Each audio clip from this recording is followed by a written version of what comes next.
Jamaica pledges support for and solidarity with France after Paris terrorist attacks. New NHT applicants get increased loan ceiling and a drop in interest rates. Jamaica thanks World Bank for being trusted development partner. With Jamaica House Weekly, I'm Andrea Chisholm. In condemning the heartless and barbaric terrorist attacks in France on Friday night, Prime Minister Portia Simpson-Miller pledged Jamaica's solidarity and support for that country. In a statement, Mrs. Simpson-Miller reiterated the island's commitment to fighting terrorism in cooperation with the international community. She also extended the island's deepest sympathies to the bereaved families. Over 120 persons were killed and scores more injured in terror attacks across Paris on November 13. There have been no reports of Jamaican casualties.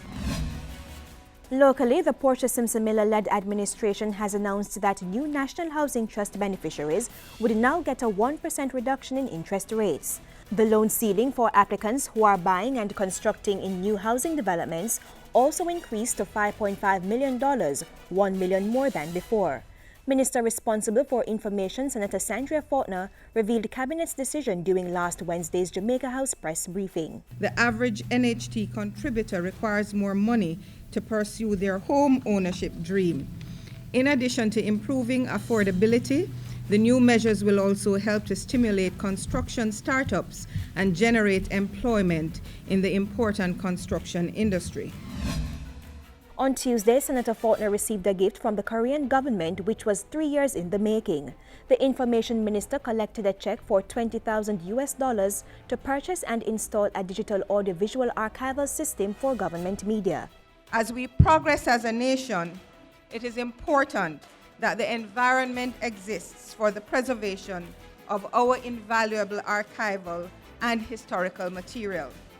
As a government, we believe that our people must know their story and their history, and this wonderful gift will help us to achieve that goal. The digital archival system will be housed at the PBCJ. Once installed, the system will be accessible to other public bodies such as the JIS, CPTC, JARD, and the IOJ. Before that announcement, Prime Minister Simpson-Miller was in Hanover for 2 functions.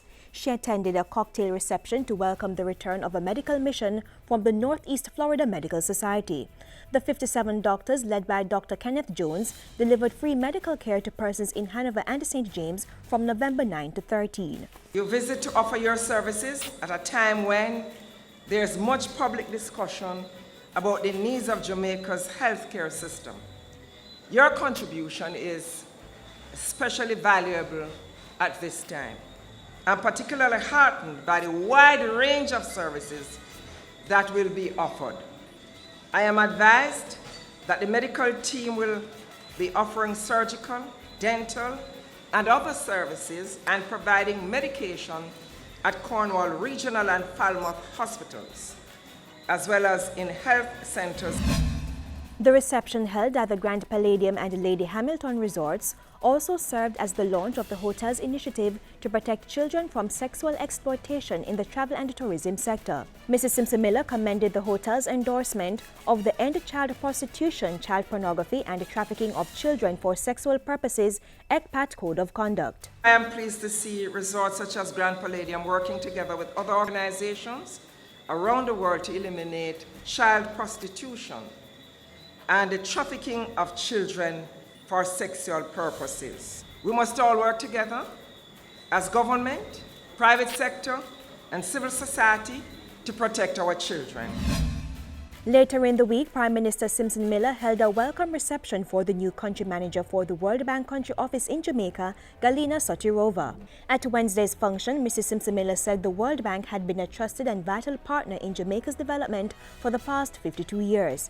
She added that the World Bank had provided funding of $510 million for the 2014-2017 country partnership strategy. World Bank investment projects as at September 2015 totaled $229 million. The Jamaica Social Investment Fund and the Program of Advancement through Health and Education PATH are also beneficiaries of the World Bank. The World Bank also supports development in economic infrastructure, the productive sector, and social infrastructure by way of both grant funding and loans. I want again to place on record Jamaica's gratitude to the World Bank for its support of Jamaica's development through these vital programs. Mrs. Simpson-Miller also made time on Wednesday to meet with the island's youth. To mark Local Government and Community Month, the 2015 Youth Mayors paid a visit to the Prime Minister at Jamaica House. Mrs. Simpson-Miller encouraged the students to distinguish themselves as excellent representatives of their parish and to work hard and aspire for greatness. The Prime Minister also received a delegation from the Youth Entrepreneurs Association of Jamaica as part of Youth Month activities. By Thursday, Mrs. Simpson-Miller was receiving German non-profit foundation Friedrich Ebert Stiftung. She used the opportunity to express government's appreciation for the foundation's support in the areas of finance as well as scholarships and training. Mrs. Simpson-Miller also congratulated the non-profit on its 90th anniversary. On Friday, the Prime Minister was at the National Stadium cheering on the island's national football team, the Reggae Boys. The boys went down 2-0 to Panama in their matchup. By Saturday, Mrs. Simpson-Miller hosted a cocktail fundraiser for her foundation at a private residence in Kingston. The Portia Simpson-Miller Foundation assists needy Jamaicans in the areas of medicine and education. This past September, the foundation issued $5 million in tuition and miscellaneous fees to 41 tertiary-level students from 11 institutions. And on Sunday, she was in St. Catherine for the 90th anniversary of the New Testament Church of God in Jamaica and the Cayman Islands at Bayside Port Moore. Mrs. Simpson-Miller brought her message of proper parenting and childcare and protection to the congregation. She encouraged the parents, community members, and institutions to spend quality time with the nation's children. This is the surest way to build a strong relationship based on trust while fostering their growth and development. My government remains committed to ensuring that the nation's children are protected. However, this is an area of national life that cannot be left only to the government. It requires all parents, teachers, pastors, community leaders, and every adult in the society to take care of our nation's children. And the Office of the Prime Minister has a new permanent secretary. Elaine Foster Allen was reassigned from the Education Ministry to Jamaica House on Friday. She replaces Onika Miller, who resigned from the post in October.